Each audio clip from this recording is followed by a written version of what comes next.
What specifically has Judaism taught you about life that has made your life better or has made the life of others better as well? These four letters in Hebrew, Yud He Vav He, in English they would be YHVH.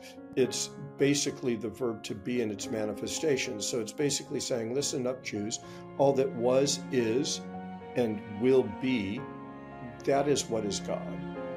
Everything forever is interconnected. So we are just the smallest aspect of this life force. And to me, it's important that the verb is to be, which is totally beyond the material.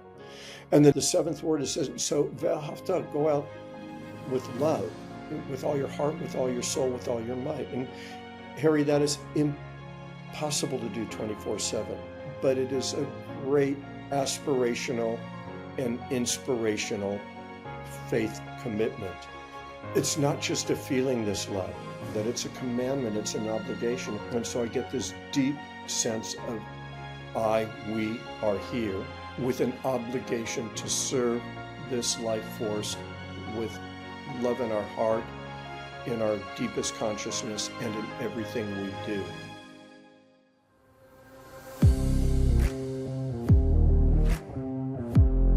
Welcome to another episode of Success with Purpose, where we help mentor you into becoming a more successful version of yourself. We do this through giving you access to mentors you typically would never have the opportunity to connect with. We explore their journeys, their experiences, their life-changing events, their fields of expertise, and most importantly, their purpose.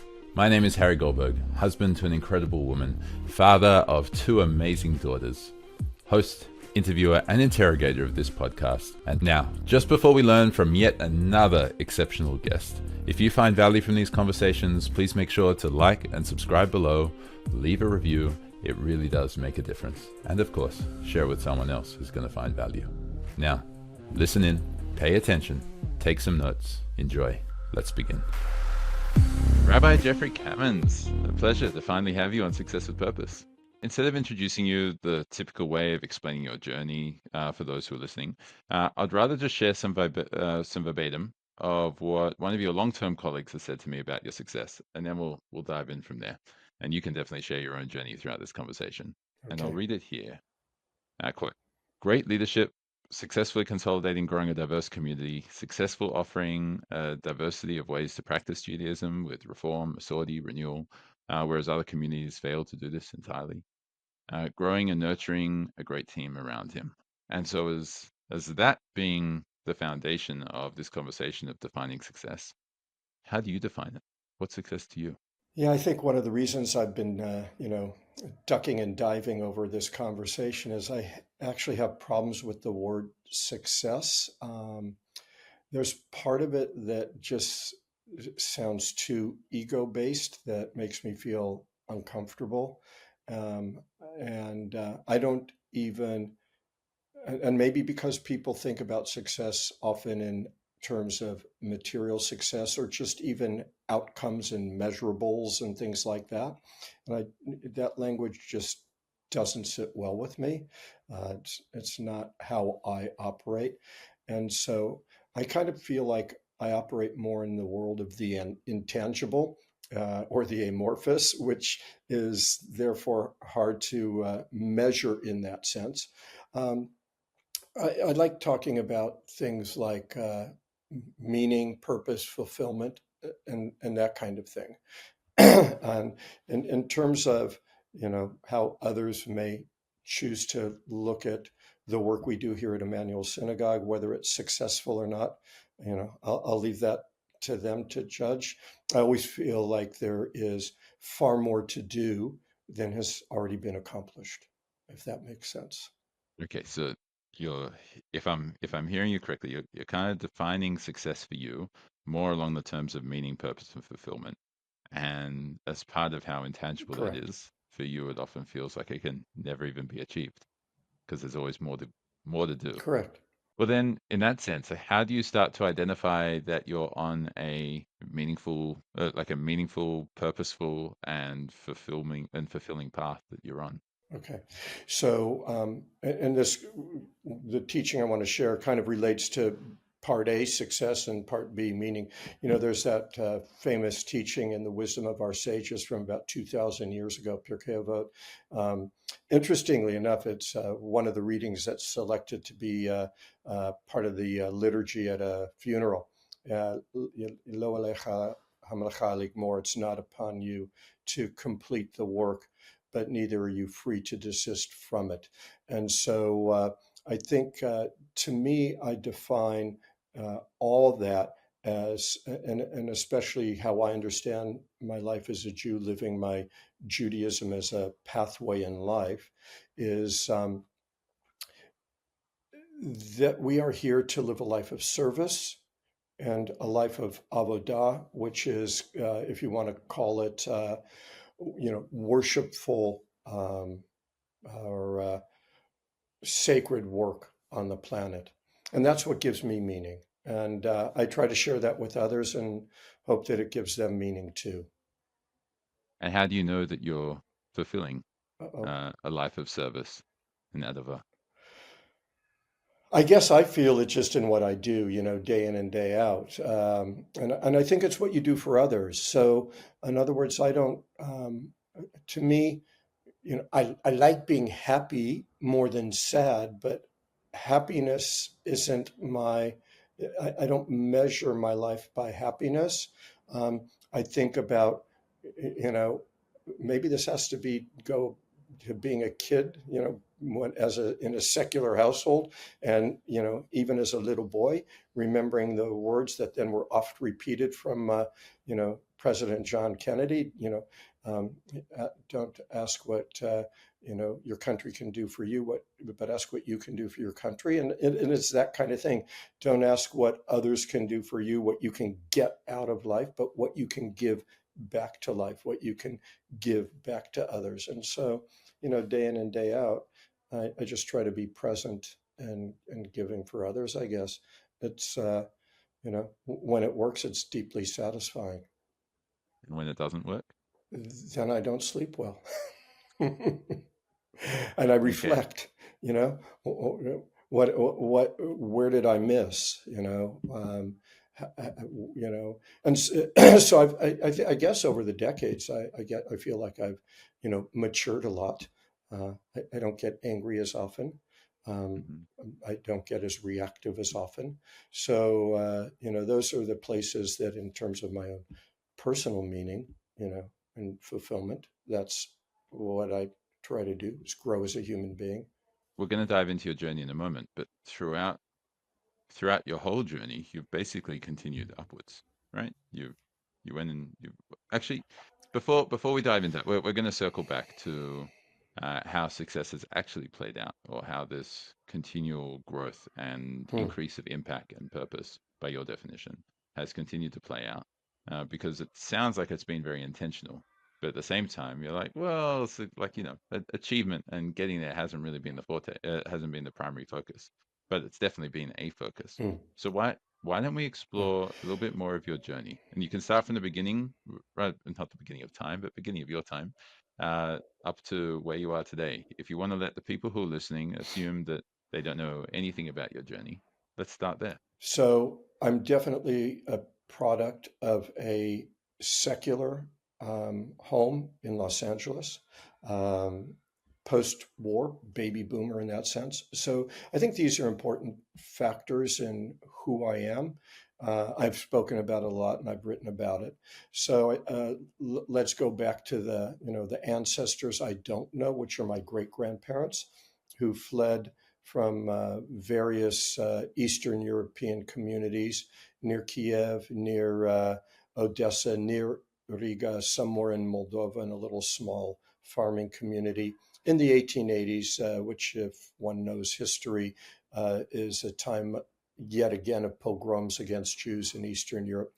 Um, so they fled to what was known as the Golden Country of the United States. And like many Jews of that time, kind of left their practice of Judaism behind. So all my grandparents were born in Chicago in the 1890s, and pretty much already were growing up in secular homes.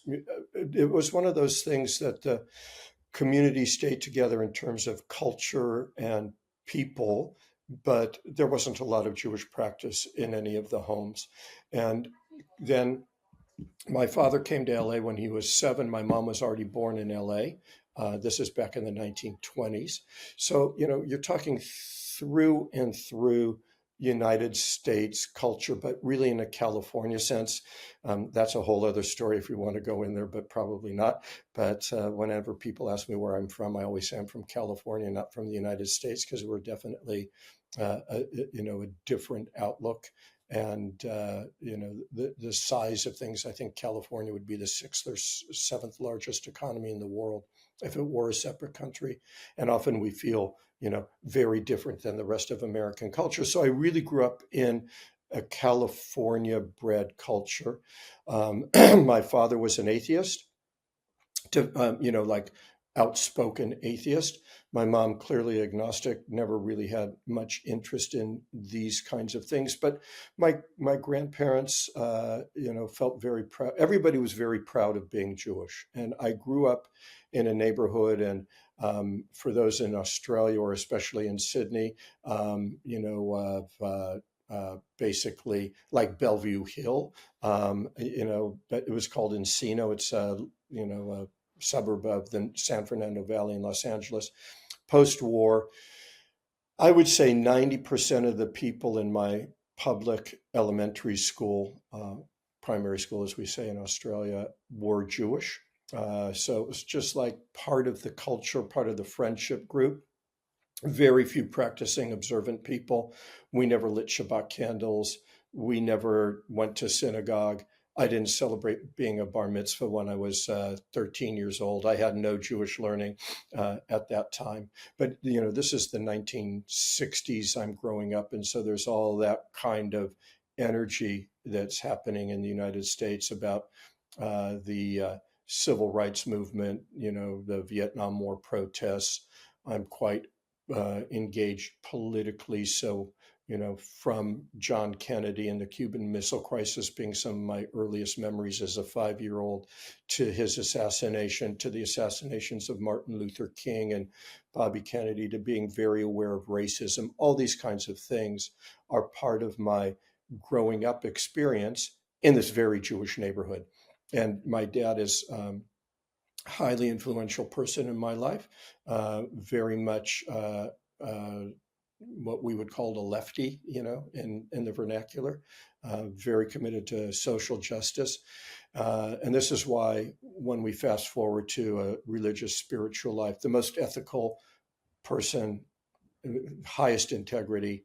And so therefore, I don't believe one needs to believe to know the difference between right and wrong, and to do that which is right and avoid that which is wrong.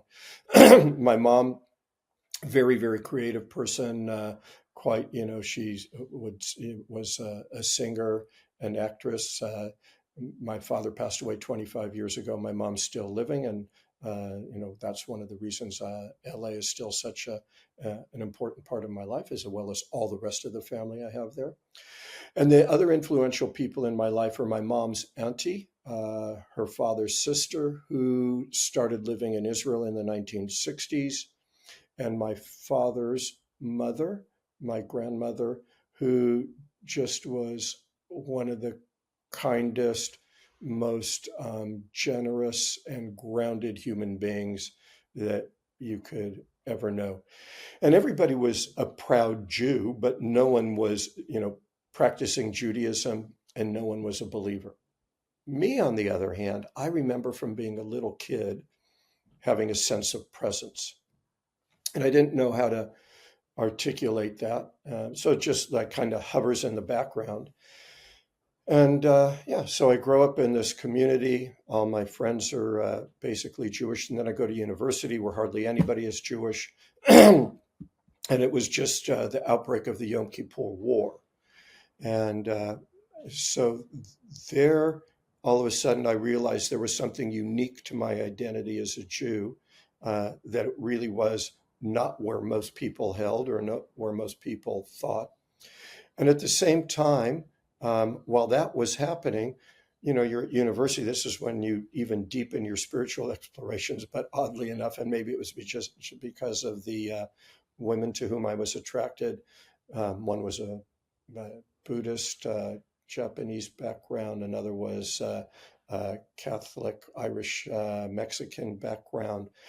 And, so I started studying, a little bit of Eastern tradition. I read the Christian scriptures, the Gospels as they're known. But I would bump into things that just didn't ring right or true for me. And then I took my first trip to Israel when I was 19, and that really deepened my sense of being connected to a people. And remember, in the 1970s, well, you can't remember, you weren't born, but for those people who were alive then, you might remember that the 1970s is kind of like when the rise of a lot of ethnic consciousness is happening within various groups, whether it be the Latino group, the Asian group, the Black American group. And so, me as a Jew, I started, feeling my ethnicity even more. And, but a typical, person in teens and 20s kind of at a loss of things to do. So naturally, I just kind of went, to what was, waters flow where they flow. And my father being an extraordinarily accomplished lawyer, and I not knowing what I really wanted to do after university, I went to law school and did not enjoy it from day one. And so I took some time away and spent more time in Israel. And that led to my wanting to deepen my, awareness. And when I came back from living on a kibbutz for over a year, in parentheses, right now down near Gaza, and it was a very, very different time back then. And it's sad that things have gone absolutely pear-shaped instead of where there could have been potential to go in a different direction.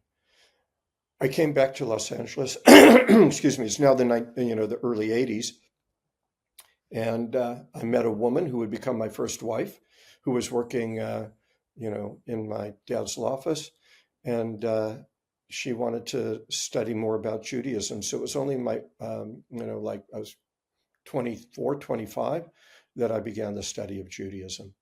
And now I'll make a long story short. And eventually that led me, after finishing my law studies, working briefly as a lawyer, deciding that was not the path, quitting and thinking, what do I want to do? And there was a moment, deep, deep moment of realization in conversation with someone else, where the idea, after studying in synagogue with Babette, came around to, I think I want to be a rabbi. I had no clue what a rabbi really did, other than seeing the guy up there at the, the bima, giving a sermon every now and then. But I like that idea. If I can jump in quickly, what was that? Okay, so deep conversation. Yeah. Okay, it's pretty trippy. I like it. It was very okay. So I'd worked as a lawyer for a year. I said, and didn't enjoy it. And so I quit. Really, I was back to not knowing what to do. But by this time, I'm, how old was I?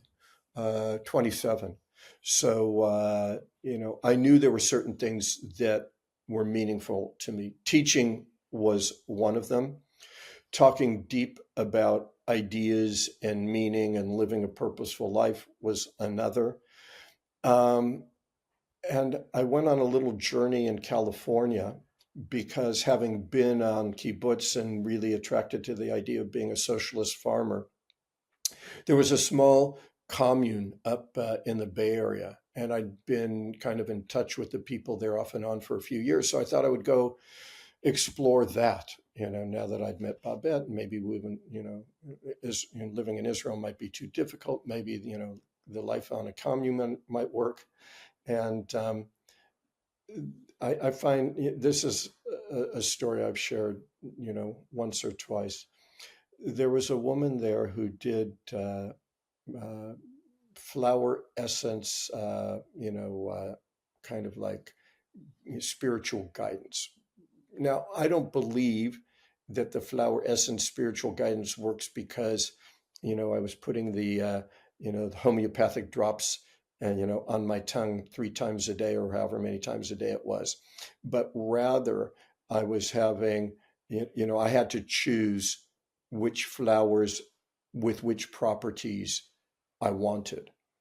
And I actually have the little bottle still somewhere in a drawer in my house in LA, just to remind me. But they had to do with these ideas of love and service and things like that. Okay, so I've been doing that for a few weeks. I come back to LA and I go back to the synagogue where I'd done some student teaching for a little while. And I was talking to a person there, about what am I going to do in life? I'm, almost 28 years old now. I've, got great degrees, but no desire to practice law. And she said, have you ever thought of being a social worker? And to all those social workers out there, my absolute commendation to the extraordinary work that you do day in and day out for so little reward. And it just felt that it was too much focused on a small area of support for where I wanted to be. She asked, have you ever thought of being an educator? Now that rang more true to me in the sense that I love teaching. I love working with kids of all ages, especially teenagers though. And so I thought even of being a high school teacher, but I'd been doing, kind of a little part-time high school teaching while I was in this, what am I going to do next? And you have to deal with parents. You have to deal with problem kids. You have to deal with administration and paperwork. And again, it's really hard to support a family on a teacher's salary. And so it's like, oh, that's interesting. Yeah, I'm not quite sure. I'm, mulling it over. And she says, have you ever thought of being a rabbi? And here I got to say, like this ran through my body, a vibration, a chill. It was like, bing. I knew in that instant that she said that's what I was going to do. And as I said, I'd only been going to synagogue really with Babette for a year and kind of like getting a sense of what the rabbi does. But I guess I wanted if I were to define how I thought of that, a spiritual community leader or a leader of a spiritual community. And there you go. That took me off on the journey. 5 years of rabbinic school, first job here. And here I am 34 years later. I've lived more than half my life in Australia now. It's kind of crazy. I never saw that one coming. Didn't see that one coming. Who was this woman who was asking you these questions? Babette is my first wife. Right. Okay. She's passed Babette away. Was the one asking you these questions. You would remember Babette maybe from when you were a little kid. And so she was older than I was. And so through here, I was gifted 2 stepdaughters who were teenagers, and they stayed back when we moved to Sydney in 1989. But already everybody had children young on her side of the family. So I have, stepdaughters in LA. Well, one's in New York now, one's in LA.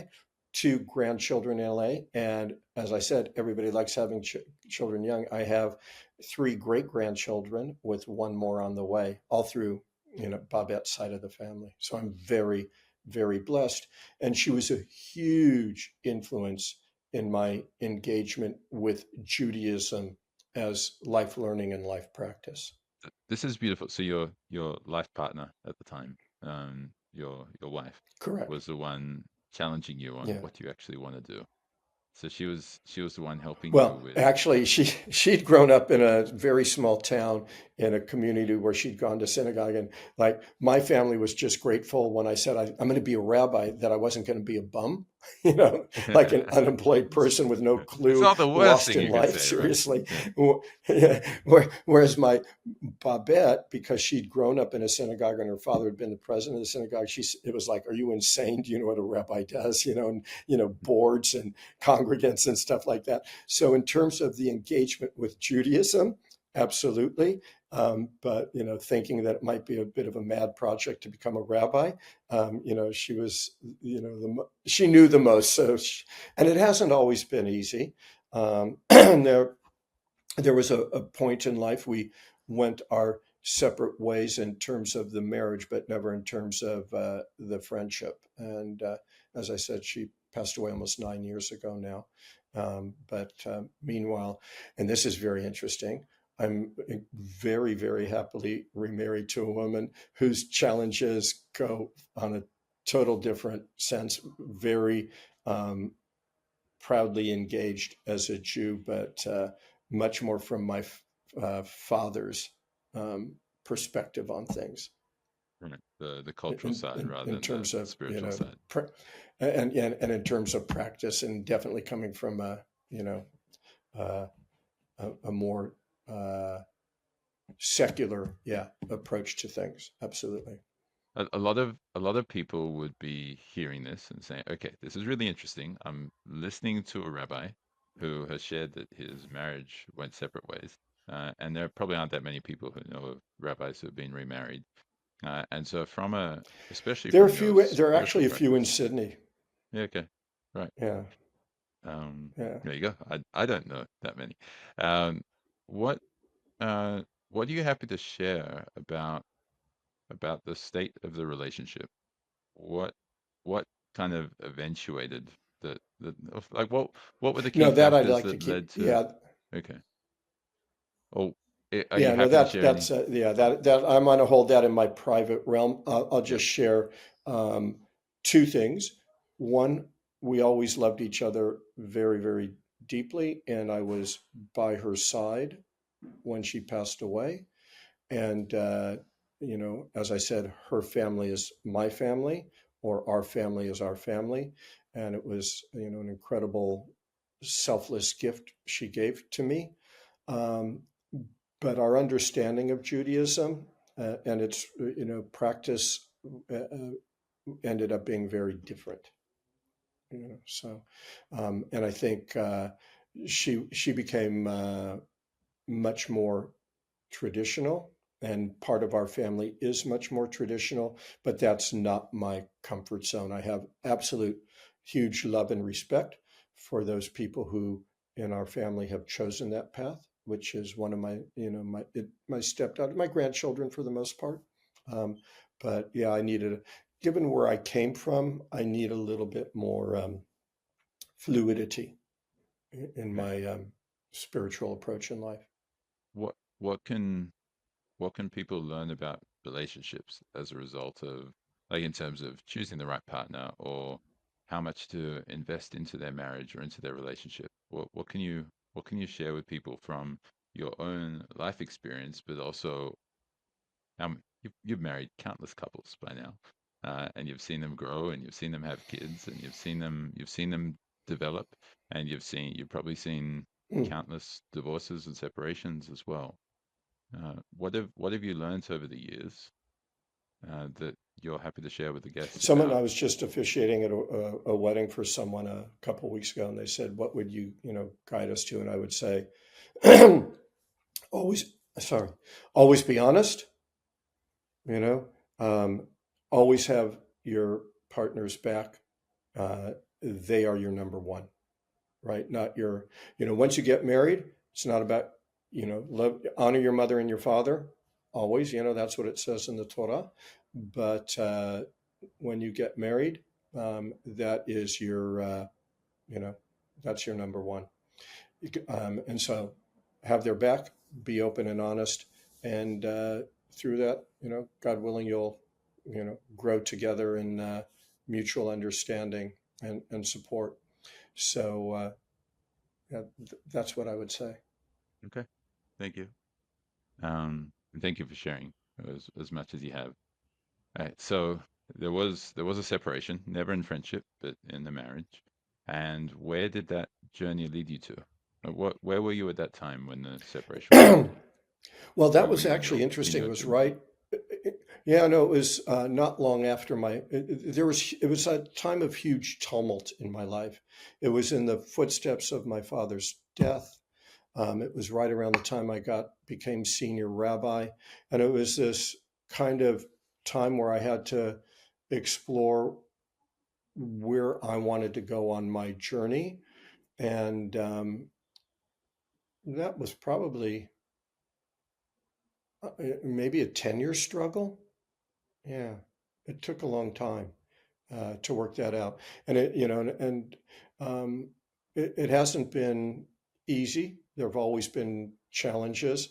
Um, Kaz and I were just talking about this the other day, and I don't want to go deep into it only because it then ends up. I hate using the word politics, but I think going back, Harry, yeah, I think I've had a vision for what I would like for a community, and I've tried to share that vision. But within any community, a synagogue is kind of like a small town to a certain extent. You have a board, you have other people you have to work with, you have people that, you deeply rely on to support you in the vision. And you mentioned at the very beginning, building a collaborative team has taken decades. And, the first decade would have been the hardest. And so I think those were a lot of the issues. There were a lot of personal struggles, in that period of time, getting to, the next stage. But I'm deeply grateful. So, to my colleagues, Rabbi Jacques Nino has been by my side since the year before I became the senior rabbi, 26 years coming on now, and has been absolutely an incredible support and leader. Now, like so much a confidant that I would say at least for the last 10, 15 years, there wouldn't be anything I do that I don't run by her for her opinion, her insight, her advice. And, and then there was another friend, colleague that we started the conservative or the Masorti or the traditional path together in the 1990s. And then he was overseas for 20 years and he's come back. And again, just someone whose wisdom I deeply cherish. And I couldn't do what I do without them and my other colleagues as well. Okay. And so you had this vision of creating from what it sounds like, of turning the community into a real community, like a town. You were referring to it as. Mm. What clearly was the vision when you started? How has that changed over time? And what do you feel that you've achieved of it? Okay, so yeah, so I grew up in a secular home. When I was studying Judaism with Babette, we went to a reform, as it's called in the United States, synagogue. The most inspirational teacher that I found was someone they brought in one night that then I began private studies with, who was a Chabad rabbi. And so I think, given how I was raised as a Jew, I've always understood that we are a people. We have an extraordinary history and heritage. Um, One of my greatest pains right now is the dismissal of that by so much planetary consciousness, the lack of recognition of our historical connection to the land of Israel, as we call it. But that our presence there goes back thousands of years, and we're put into a box of settler colonialists is very upsetting personally to me. It feels like that dismissal of my culture and my people that I would never do to anyone else, including Palestinians. I absolutely, respect Arab culture and presence in the land as well. It's to me, it's not either or. It's all of us together. But I came from that sense that we are an incredibly historical people with an amazing rich heritage that, comes not only through Europe, but through, the East and all kinds of things. And that over the last few hundred years, we've developed kind of practices that are varied. I remember reading when I was among my spiritual searches, um, Carlos Castaneda's The Teachings of Don Juan, which is, kind of a, anthropological story, maybe perhaps how real it is in terms of his experiences with Don Juan and how much it's fictionalized. No one knows for sure, but there's some profound insights into life. And one of the things in one of his first books, he quotes, Don Juan as saying is, you know, there are a billion paths, in life, and choose a path with heart. And I think people have to have an open, heartfelt path, and people have to have an open, mindful path. And just because something is written doesn't make it so. So, my approach to Judaism, and why, despite the guidance of the Chabad Rabbi Shlomo Schwartz, and he was very inspirational and influential in my Jewish studies, I could never believe that God, as I understand it, dictates books to people, whether it's our Torah, the Christian Bible, or the um, you know Islamic Quran. These are all human creations. So I wanted to create a community that broke down the barriers among Jews as to I'm Reform, I'm conservative, I'm Orthodox. All these things are just labels. And so I think one of the, sayings that I've had that we've adopted is that the more doors that we can open into the community, the more people can come through. And so, if you were going to say of the visions, it was always a very, very inclusive vision. And then Rabbi Nino has been really inspirational to make it even more inclusive. She was the original champion in the Jewish community, and I would say among religious leaders in all of Australia, for the inclusion of, as we called it back then, gay and lesbian people, and eventually, the whole range of gender fluidity. And then we expanded that to even saying, um, if you feel comfortable within this synagogue on your spiritual journey, you don't even have to be a Jew. You can join this spiritual community if this is a place that you find meaning and connection.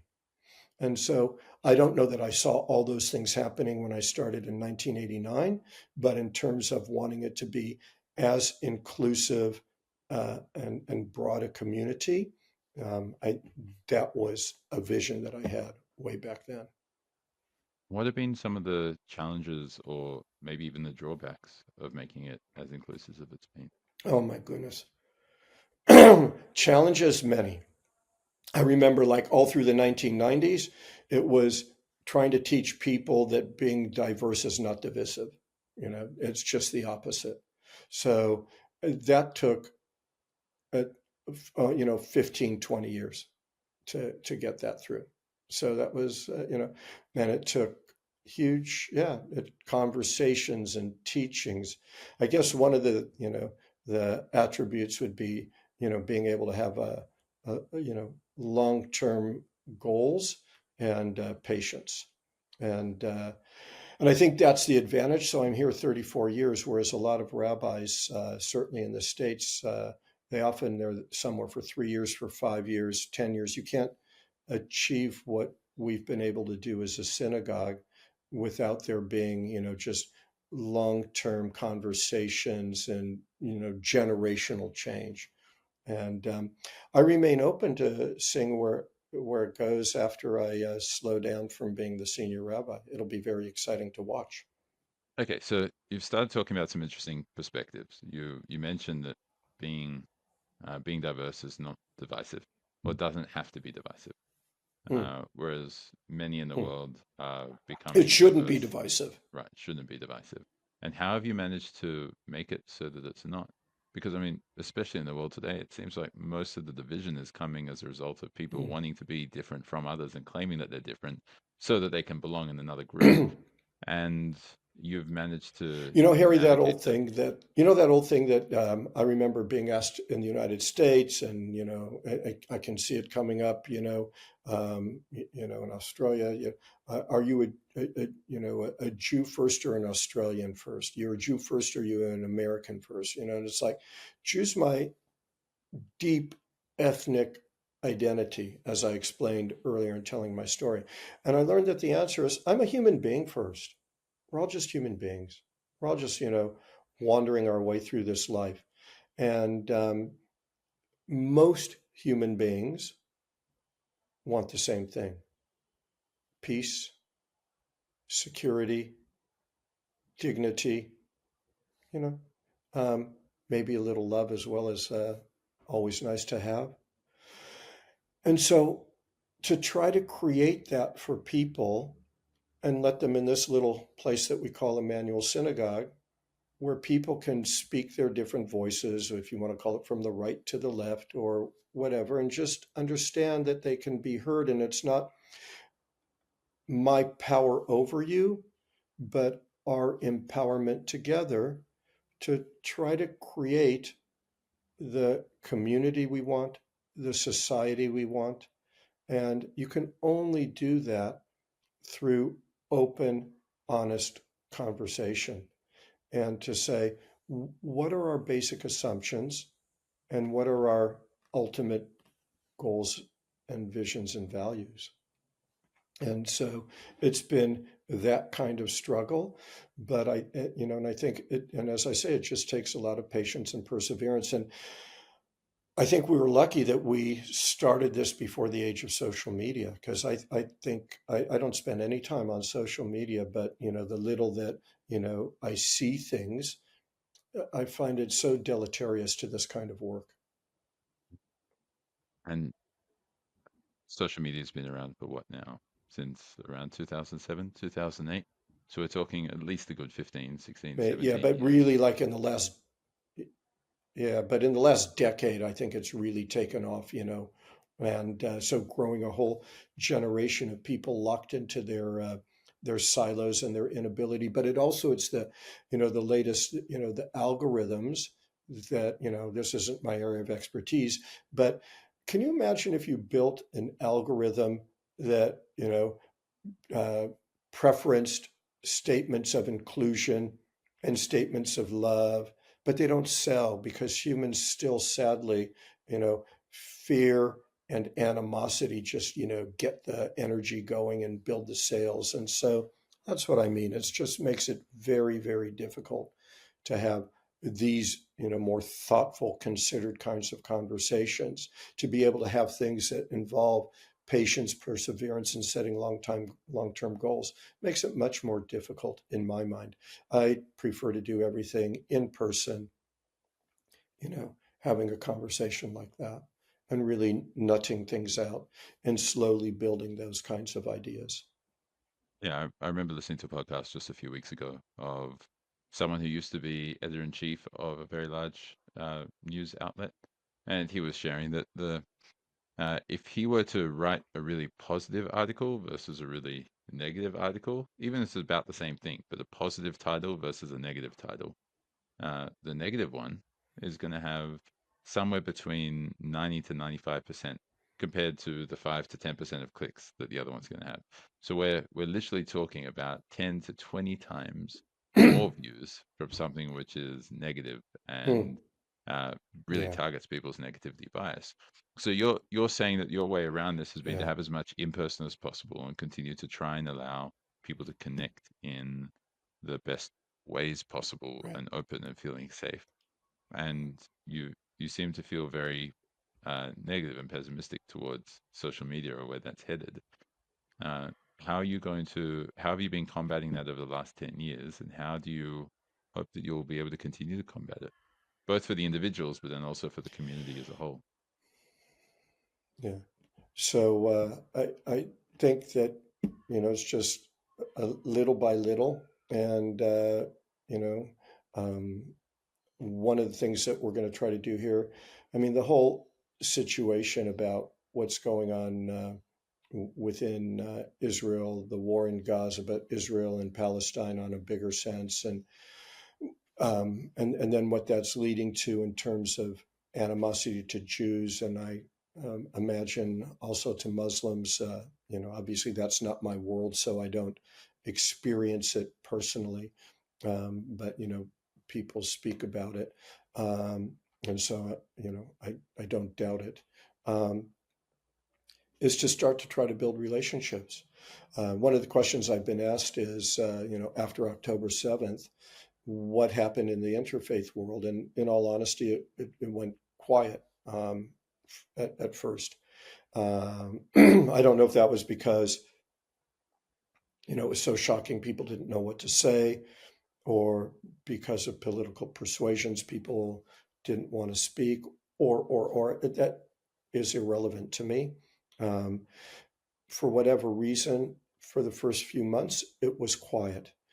And then I would say toward, the end of November, conversations started to happen, and conversations continue. And I'm talking about among religious leaders, community leaders. And I'm not going to affect Middle East politics. I'm not going to affect world politics. I think that's what happens at Davos with all the people with all the money. It's like the insanity of how few people have so many of the, resources of the planet. And then, the autocrats who are running the countries, on this global scale. I don't know how effective any of us can be. And so it's in the personal, relational, communal space. And so here at the synagogue, we're trying to create those spaces for those multicultural interfaith conversations. And as those happen, they won't be the only ones, and we won't be the only ones. It goes back to that, statement from Pirkei Avot, Lo alechem lecha ligmor. This is not going to be done in our lifetimes, and I don't know if the transition for humanity will happen. I don't know if it will happen peacefully, but I will do everything in my ability to enable that. And what I mean by that transition is that, we are and have been a violent species. We're a destructive species, but we're also an incredibly intelligent and imaginative species, and more people are becoming aware. And this is the advantage of the global communication that we have, of the havoc and disaster that we human beings are wreaking on this planet and for all sentient life on it and for our fellow human beings. So, it's like, I want to be part of that conversation that says, how can we do things differently? And I think it can only start at first in a communitarian way, in a real way. And that obviously comes back to this part of the conversation about the vision, how you're trying to implement the vision, and you're attempting to Yeah. implement it through community. Is that right? Yeah. Yeah. And I guess I would say, I'm just trying to think how many, I would say for the first 30 years, Harry, it was really here at the synagogue, right? And maybe this is kind of what you're, trying to guide me gently to. I feel like Emanuel Synagogue is in a really great place. I have extraordinary colleagues, an extraordinary support staff, just so loyal, so dedicated, so giving. A board that actually deeply supports the work and helps lead with it. So it's like all those elements that it took forever for all of them to coalesce, and I really feel like we've gotten there. So at this point in my career, so put the number down, I'm about to turn 68. What I'd like to do is to just ensure that that's where Emanuel Synagogue continues to sit, and to be able to hand over the baton carry on, as I said, in the way that she would continue. She's got an extraordinary, as I say, she would be, when it comes to that sense of inclusivity and compassion and understanding, she is, inspirational.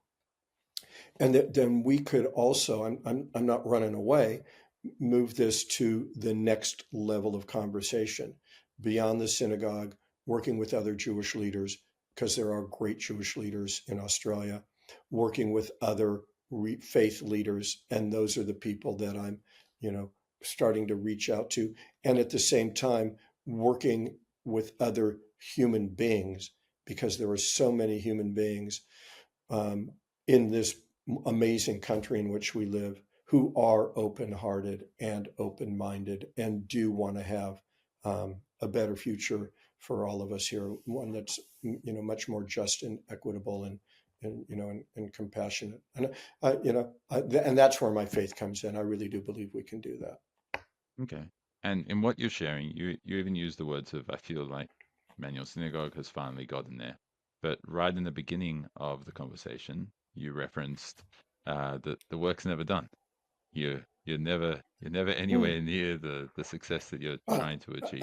When I say gotten there, fair enough, but gotten there to a place where I don't feel like I have to struggle for us to be the community that I've wanted us to be.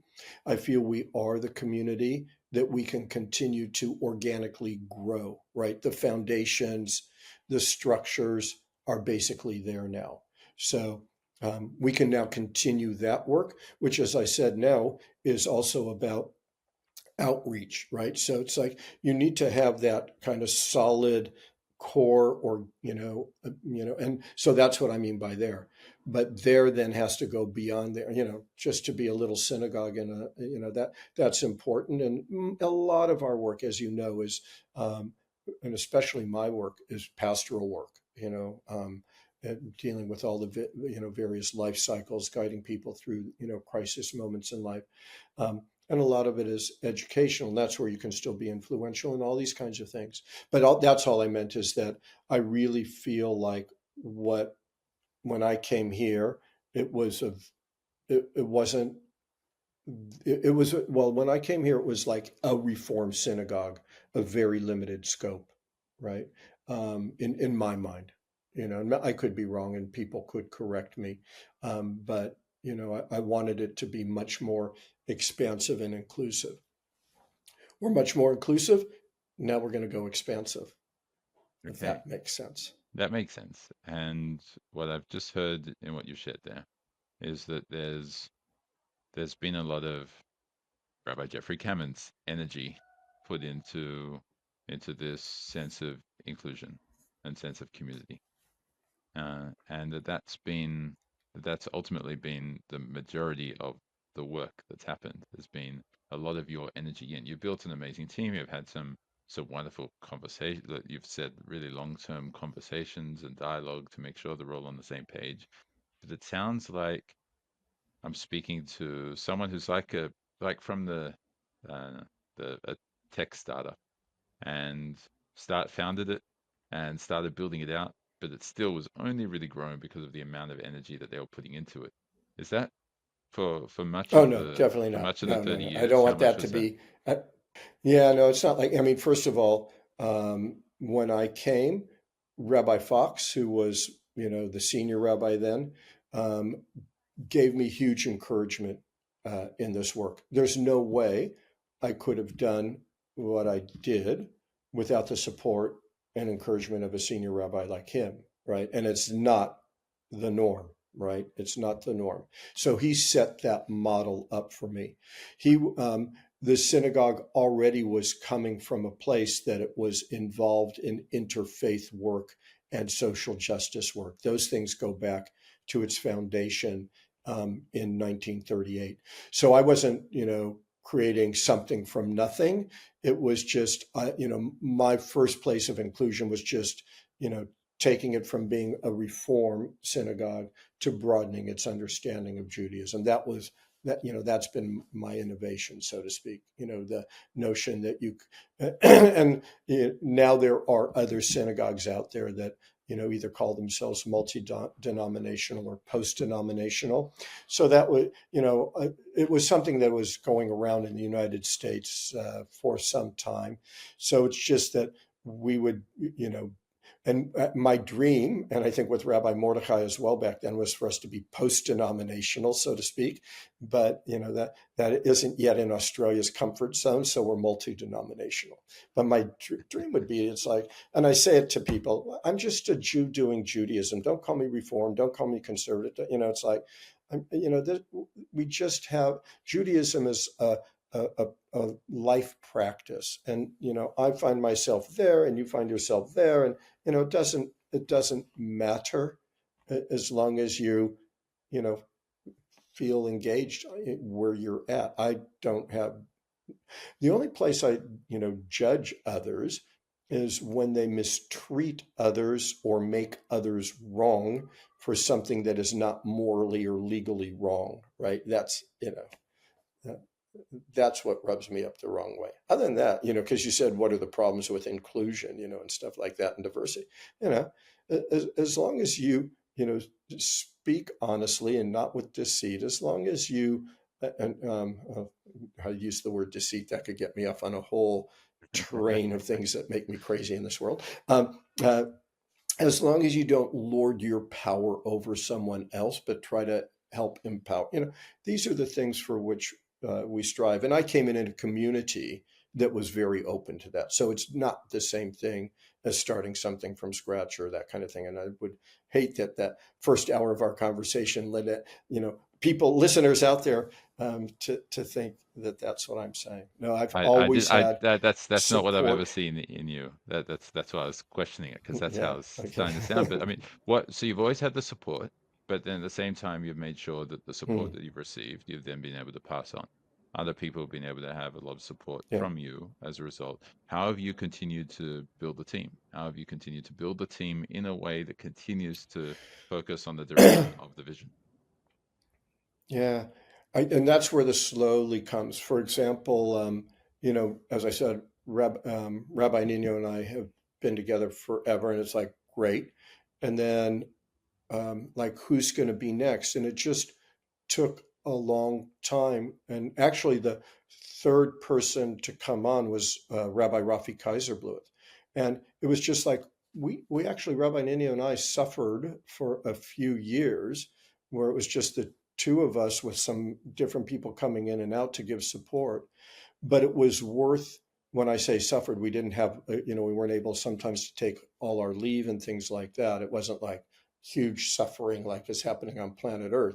But in other words, we chose to have those implications for our imbalance in work and leisure in order not to have a person who would be inappropriate for the organic growth of the team.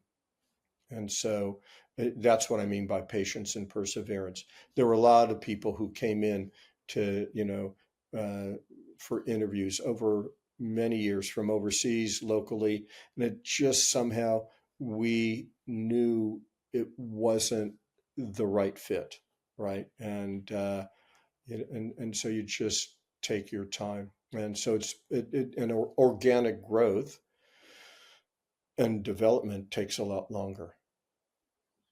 You have 5 rabbis now, right?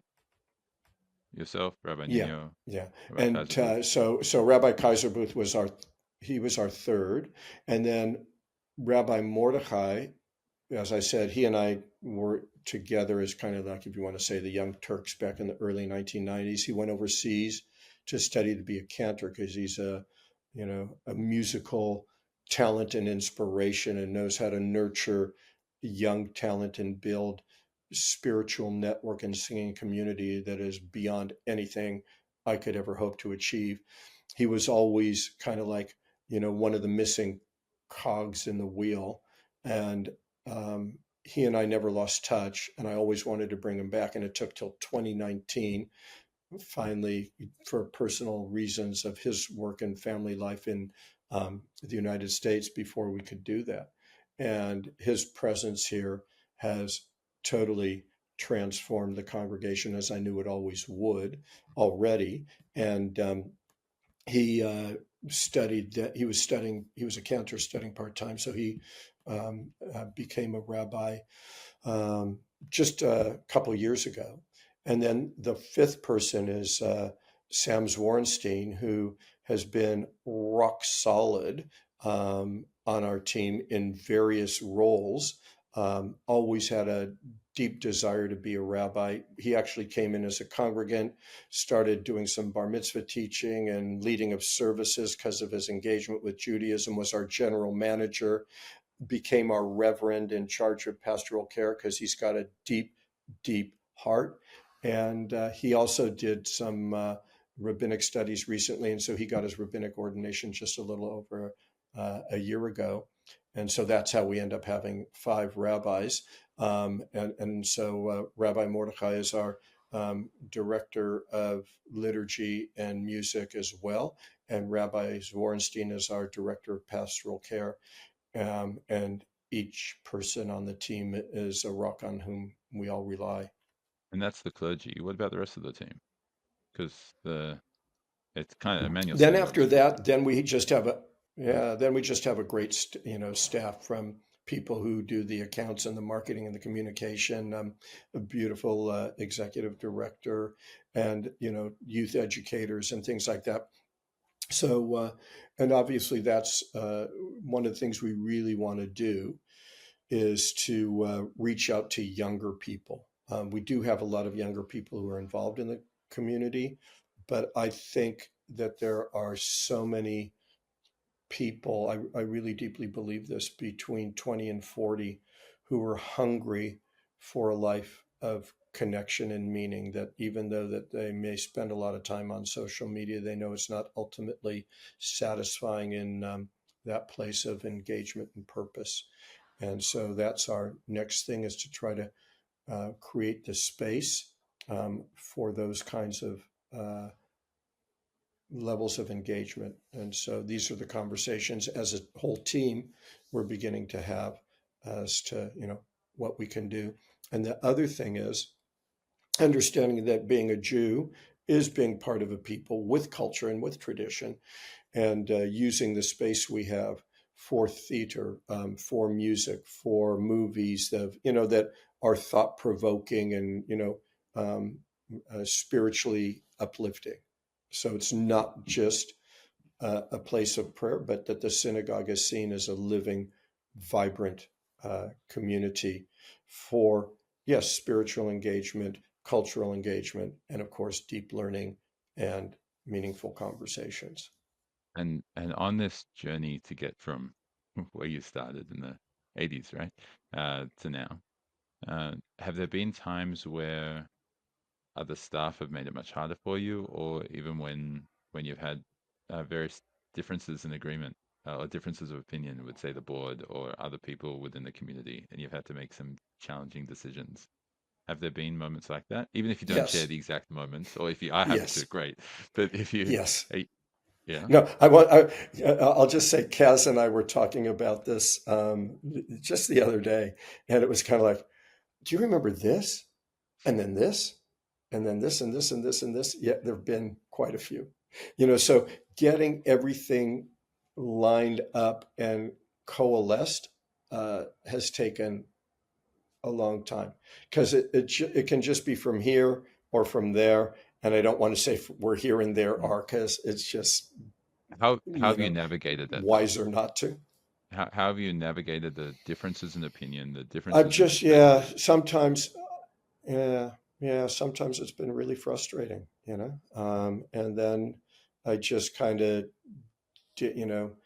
I figure I'm here. That's where, yeah, I keep coming back to this, the patience and the perseverance. And then I just dig deeper into the, you know, pastoral work, or, I love teaching kids for bar and bat mitzvah. And so I'll just, okay, that's where I'm getting the meaning out, and that's where I'm having the influence. And, so the bigger picture is kind of on hold for right now, or, stumbling along.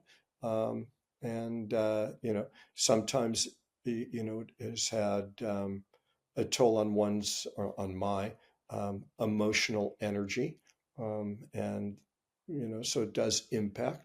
But you just put one foot after another, and know that that's one of the great things about being a rabbi. It is such a multifaceted way of working that you know on a Friday, I'll start off the day at the preschool with little 3 and 4 and 5 year olds, and just try to give them, a little insight into life. One of the things they'll do is they'll raise their kid, and who made God, and then answering those kinds of questions in a way that you hope a 3 and 4 year old will understand, which is not my forte. But and they're going, Rabbi Kamins, or Rabbi Nino, that, and then later in the day, I'll be at the Montefiore home with people in their 90s who are, just beautiful human beings, and having that range. And that's what is so amazing about a synagogue, is that, you're engaged with people from 3 to 100. And there are times you're praying together. There's times you're learning together, enjoying, cultural activities together. It's the only place I know, and I'm, obviously, churches and mosques and other spiritual communities would be like this as well. But if you think about most places, they're either very age specific or activity specific, like their sports clubs or their pubs or their this or their that. But this is, you know, automatically, and that's why I said I didn't start it from scratch. That's what a synagogue is. It's a place where, kind of like from 0 to 100, people come for this, and you know, incredibly transformative range of activity and communication. And so when those moments of frustration have happened, I've just put my energy elsewhere, even though, I may not wake up in the morning as bright-eyed and bushy-tailed. So is that so? I'm attempting to extract what I think is a pretty valuable lesson about life. You're most people get. I haven't met a single person who's gone through a career or even their own entrepreneurial journey who hasn't found that they've had frustrations with people, people that they're supposed to work with, people they're trying to do good work with, people who they need to sign off on something so they can go ahead and do the work that they're actually supposed to do or that they're trying to do. And I haven't met a single person yet who hasn't had frustrations with that. And what you're And sharing there you is, go. I'm one yeah, of them. you're one of them. I'm I still just haven't another met, one. still haven't met a single person. You've let me down, Rabbi. Um, I don't think you the, will. I don't think you will. Yeah. exactly. And the primary strategy that you've shared about how you've managed to overcome it is you put your energy from, like, if it sounds like you were finding that if you kept putting your energy into this particular area of trying to push this particular thing forward or not let that particular thing happen, and you kept putting all your energy into it, it would have just gotten you to complete burnout and massive frustration and emotional drain. And you found that there are times when it's better to just put those types of projects on ice, or just put it on hold, focus on what you love doing, find a way to rebuild your energy, and Mm, then come back with more rigor and more energy again, with different people mm. or with the same Yeah, people, but just more persistence. yeah, yeah, yeah. And at the same time, if I see that there is a stumbling block, try to have conversations about how that might be a stumbling block and how that can be dealt with. So I don't sit passively by, and just say, oh, what the hell, that's the way it is. But I do try to have conversations to share with others why I see it as a stumbling block, and how we need to, you know, move forward in a better way. And sometimes, oh, here's the word, with more success than others, meaning that, what's the outcome? And, sometimes I, I, I haven't always gotten, the outcome that I've wanted, or sometimes, when it happens, it takes a lot longer than it, might have. And so, yes, and that's what I do during that period of time. It's not necessarily sit only passively by, but I focus the majority of my energy in places where I can have meaningful work within the life of the synagogue. Have there been times where you've gotten the outcome that you're working towards that you thought you wanted and then realized, I wish I hadn't pushed that hard because that's not the outcome that I actually wanted in the end. Or I wish I didn't get that outcome. Have there ever been those Yeah. moments? I don't think, yeah, no, I'd have to really sit with that, but on first thought, no. Yeah. Mm. And as I say, and that's often because, before I really know that, I'll rephrase it. There's what happens is I might have an idea that I think is going to be good, but before I won't like push for it until I've run it by people that I absolutely trust. And as I say, Rabbi Nino is one of them, my whole team, right? So I don't think, I don't go into any of these things alone, right? I know always that my team, and when I say my team, that, the five rabbis, and we have another rabbi who works with us. And, I don't mean to be disrespectful of her, but she volunteers her time for specific projects. So she's not a full-time employee of the congregation. And so, she does beautiful work with us when she does. That's Rabbi Orna Trigava, beautiful spiritual meditation programs and things like that. But she's not involved in the same way in the day-to-day running of the congregation and and its development. So that's why when I talk about the five of us, I'm referring to the full-time employees as rabbis of the synagogue, and we always kind of do things in uh, a cooperative, consultative way. So I'm never out there on my own, and that's where something that I might think would be a good thing to do. I'm shown or convinced or whatever you want to say. Maybe we should do it this way. Maybe that's not it, or something like that. So a lot of the time people think that the stumbling blocks to getting what they want that you're referring to are always bad things.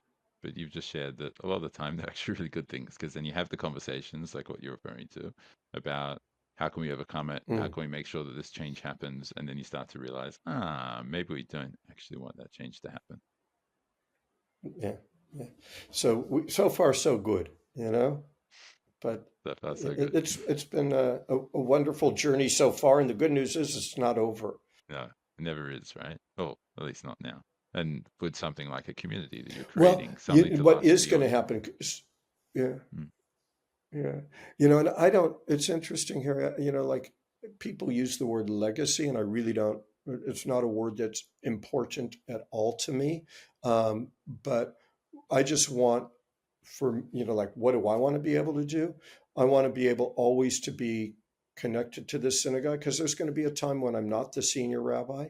Um, but I always want to be connected and to, have relationship with and do work for the synagogue for quite some time ahead. And at the same time, I want to be able to be involved in broader communal efforts as well.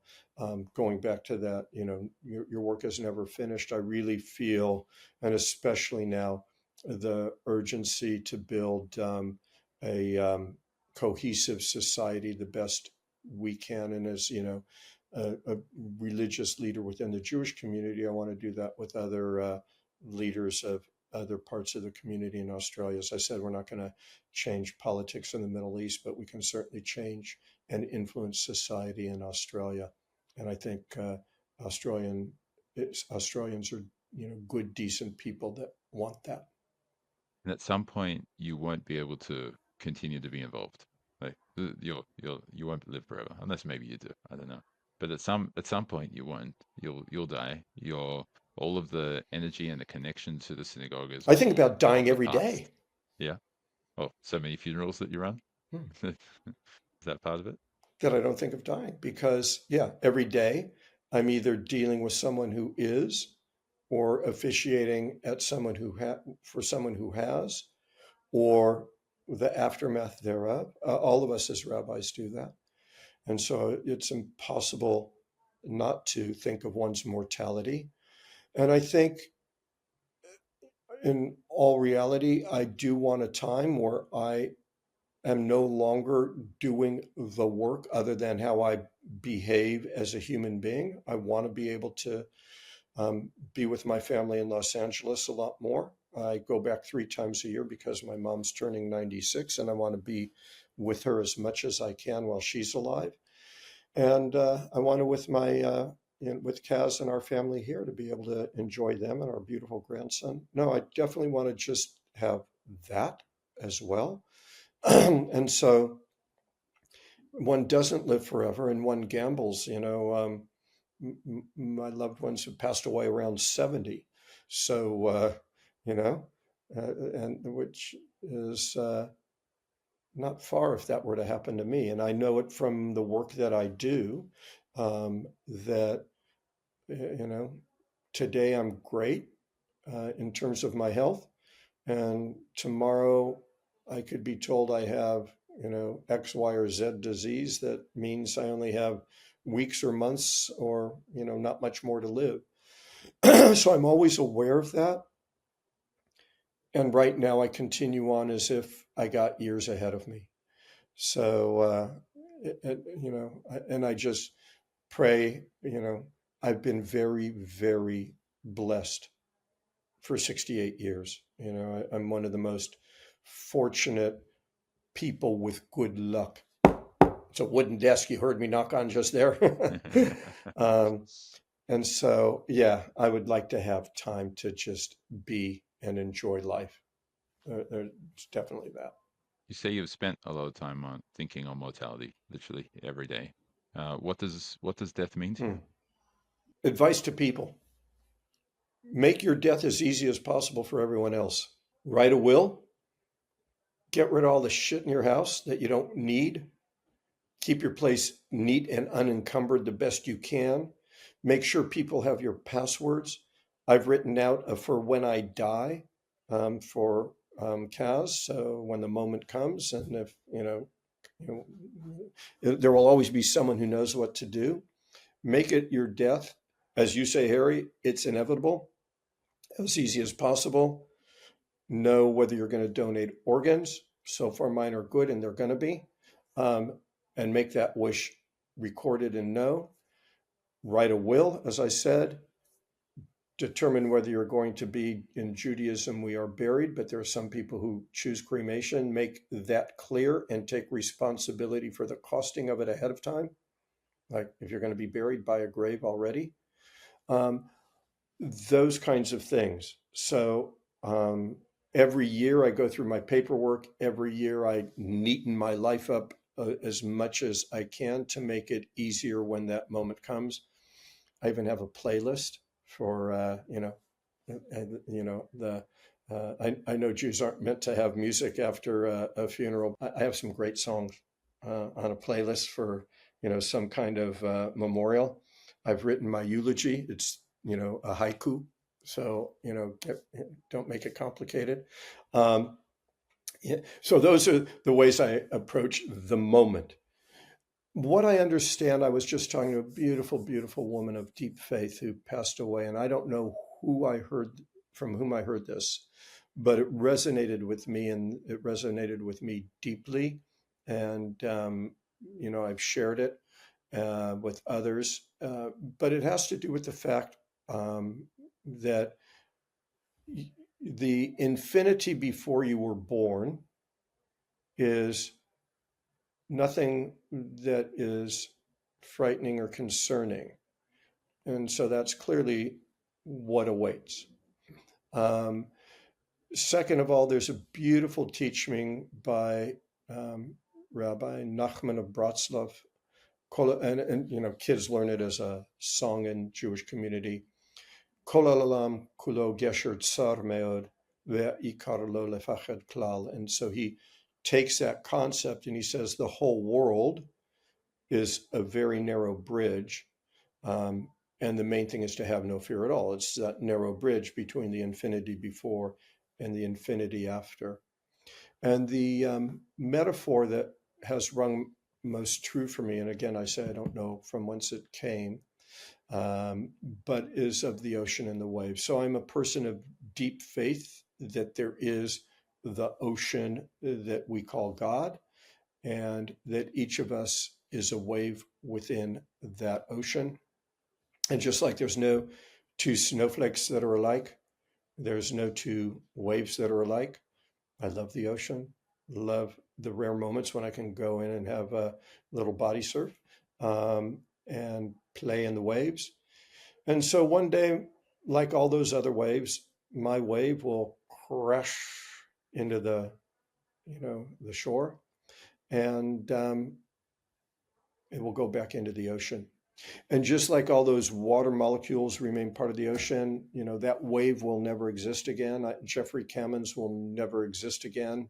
I don't know what the awareness of the molecules is in the ocean, the water molecules. So I don't have a deep sense that, I'll see my grandparents or my dad or Babette, or these are the loved ones, that have passed away. My great auntie, but that's just the way it is. What is, is what will be. When it comes, it will come. And this can lead to all kinds of other conversations. I don't know if you want to have them, conversations about God and faith, and how one manages one's death in terms of illness and stuff like that. What I Turn it am over to you. curious about where this is going, that was a beautiful metaphor about the ocean and waves.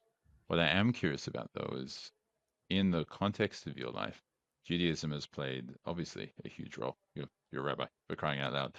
Uh, what specifically, if you can think of some examples, has Judaism taught you about life that has made your life better, or has made the life of others better as well?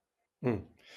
Okay, so for me, Judaism is a faith-based tradition of our people, and or is the faith-based. So going back to Don Juan and Carlos Castaneda, different people have different approaches to life. My father was a person without faith at all. He just believed that the material, physical world is all there is. He didn't, when you're dead, you're dead. I remember he was, dying, and so it was a week before, actually. It was just very soon before. And I said something about, I raised the question of soul, and he, just thought one last time, and he said, "Don't give me any of that soul bullshit." That was kind of almost, some of his final words to me. And yet, for me, as I mentioned earlier, I've always had this deep sense of presence.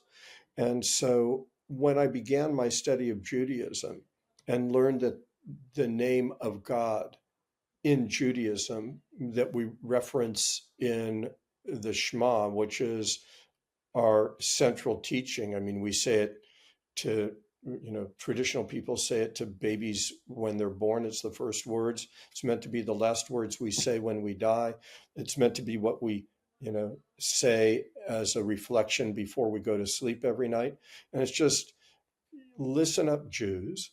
It could be for all humanity, but, the Torah was written by the ancestors for the people. And it says, these four letters in Hebrew, Yud He Vav He, in English they would be YHVH, but when you actually understand the meaning of them, it's basically the verb to be in its manifestations. So it's basically saying, listen up, Jews, all that was, is, and will be, that is what is God. And all that is, was, is, and ever will be, it's one. And that faith idea resonates deeply with me, that all that was, all that is, all that will be is one.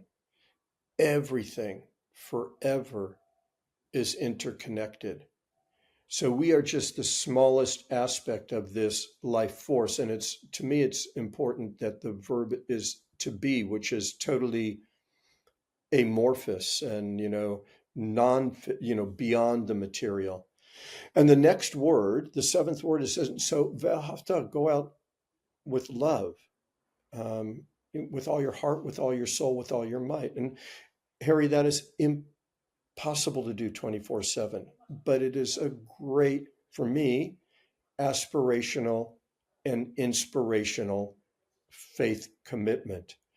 And in Judaism, and the way the rabbis then constructed this teaching unit that ended up being in the Siddur, the prayer book, and that we reflect on evening and morning, is that it's not just a feeling, this love. And this is where the word mitzvah comes in, that it's a commandment, it's an obligation. And I come back to that thing that I said much earlier, and so I get this deep sense of we are here with an obligation to serve this life force with love in our heart, in our deepest consciousness, and in everything we do. And therefore there are actions that are incumbent upon us, actions which it's incumbent for us to refrain from, and speech as well, and all these things. And so it's truly a practice. And I actually try to share these thoughts with the 12-year-old kids I'm teaching for bar and bat mitzvah. I share it in, somewhat simpler ways with those little preschool kids. So these are the things that I talk about. So I try to do this as my daily practice, and it forms the core of my teaching. And then as, being transforms into space and time, I just love the way Judaism deals with time. I mean, our ancestors are the ones, as far as I understand it, that created a unit of time called a week. Other forms of time are, astronomically, physically based, from, the day to the month to the year. But a week is a creation of human consciousness, and to take one day out of seven, and its purpose is very clear in Judaism. It's like to stop, to be, and to understand that every human being deserves freedom. I could go on and on. I mean, there's just so much that I have found in Judaism that enables a life for me of deep meaning and purpose, and gives wonderful foundation and structure. And it's not like I believe that there's some guy in the sky telling me what to do. I would be doing a huge disservice to, my father's memory if that's, where I was holding, and it's not. But I think this is an amazing ancestral path that we continue to adapt and adopt to, help influence a better outcome, if we're going to use that word, for humanity in the 21st century. So, what advice would you give to someone who's listening to this and they're trying to live a more purposeful life? Maybe they're doing well in their career, maybe they've got kids, a marriage, maybe not, maybe they're on their own. But they're just trying to make sure that they are living as purposefully as they possibly could. What can you share with them that can help them make that decision? Hmm. That's a big question. Because, especially, obviously, I'm not here to proselytize or anything. So everybody's going to have their different faith paths. So make sure, I would say, it's something that is opening your heart. Make sure that it is non-dogmatic. I don't think that's helpful. Make sure it's something, and that is to say, in which your curiosity is continuing to grow, and your imagination as well. So you're not shutting down those elements of being, but you're helping them to expand. And then within that, I think it's really helpful to have certain practices and disciplines, whatever they may be, where there's certain things that you do. I think body work for me is huge. I don't know if that's the way it is for everyone, but I think body work is very, very important. In Judaism, the body is a sacred vessel, and you want to look after it, the best way that you can, whatever that is, to maintain your health. So right diet and right exercise. But I think that also continuing to learn and to grow is such an important thing to, whether it be through podcasts or through reading, and to making sure that you don't get locked down into a silo, into a little box, but that allow your mind to expand as much as possible. It's a great gift, the mind, and the imagination, and therefore, I think to continue to learn with and from as many different people as you can. Okay, so to summarize, and that was a beautiful point to almost end on. I mean, to summarize some of the key points that you shared in this conversation is that success to you is not about the tangible things. It's about your how to live purposefully and how to basically pursue a sense of fulfillment. And what you just shared is with regards to growth of your imagination and your curiosity to always continue to expand with love in your heart, to be able to go through. It's not something neither you responsible or required to do it, but nor can you desist from it. And you've lived your life in accordance with that. Well, the earlier years of your life, you were rather frustrated, right? You didn't really have that much of a sense of purpose. You went to law school, don't know why. I guess it was just the thing to do. And then you became a lawyer for a short time. And you realize that's just not what I want to do at all. And then your wife actually asked you, "Well, have you thought of becoming a rabbi?" You say, "Okay, well, that's something that I've got She to wasn't yet my explore." wife. Yeah, Oh, wasn't it your wife? yeah, we were we were You know, friends, and she became my wife. Yeah, okay, gotcha. but you were a very Uh, good listener. oh, thank you. It's my job now. Um, and so throughout all of that, you started realizing, well, I've got to focus on what really will fulfill my purpose. And a big part of that for you was community. You wanted to create a sense of community, and it started out with uh, breaking down a lot of the barriers of the labels that come up with Judaism, Reform, Masorti, Progressive, Orthodox, and all the rest of it. And that's where, if anyone were to refer to your legacy, that's where your legacy has definitely been heading, in terms of creating a community and creating a structure and then basically a living entity that's able to continue even after you step down physically, but then also leave entirely and emotionally. And you've shared that the main way that that's grown has been through holding steadfast with your vision and sticking to it, but then also with all the collaboration, both from the people who have believed in you and supported you and pushed you forward, and then also the people that you've been trying to continue to invest in and bring up and continue to help them grow as well. To create what, I mean, if most people looked at your life, they'll be like, hey, that Rabbi Jeffrey Kamins is pretty successful. Look what he did with Emanuel. And you've been able to create this kind of new this new entity that becomes more of a beacon or more of an example for other people to be able to follow.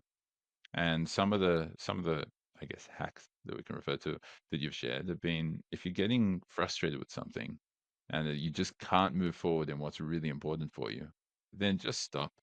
Find the things that you do love doing and that you know are impactful and do that while you keep trying to find a new way to approach the bigger picture. And there's always for you, it seems like there's this balance of really big picture. These are the big things that I really want to push forward and the big projects I got to work on. And I've got to be able to also just look down at teaching uh, teaching a bar mitzvah or a bat mitzvah student, or helping someone who's facing their mortality in the very near future, or the family who just dealt with the death of a loved one, or a family introducing a new child, or getting married, and all those things. And so you've been able to find the pastoral work and all the different elements around your world have been able to really support and foster growth, both for you, but then also for the vision that you've been creating, which you have a right to speak on because you've actually been very successful in being able to achieve that. Although you'd say, no, no, it's not tangible. And so the the core message I've received from what you've shared is always make sure that you grow. And in fact, you have an obligation to do so, an obligation to not desist from it. Uh, you shared that we're just waves, that we're going to crash. You think about your mortality every day. But at the end of the day, you've decided, and you've made a very clear decision with a lot of energy and a lot of perseverance, that every day you're going to make sure that you're going to be growing your curiosity, growing your imagination, and growing in the love that you're able to give to others. Is there anything which you'd like to reframe, rephrase, or remove or add to what I just shared about my summary of the life of Jeffrey Kamins? Harry, you're very, very not only a good listener, but very generous in your reflections. I wish I could be that way always. It's the aspiration. I don't always succeed in the way of life to which I aspire, but it sounds really good coming from you, I have to say. And the other thing that I would just add is that I think it's so important for us to live a life of humility and gratitude. So I'm very grateful for this opportunity, despite my trepidation for years in speaking with you. And the last thing I'd like to share is that as I have tried to break down the boundaries and borders within Judaism, I think that's where I would like to continue now. The work is to break down those boundaries and borders that we hold as human beings in our religious identifications, in our national identifications, and all these things, and really try to find the alliances of people who understand that we are human beings on this beautiful, fragile planet Earth.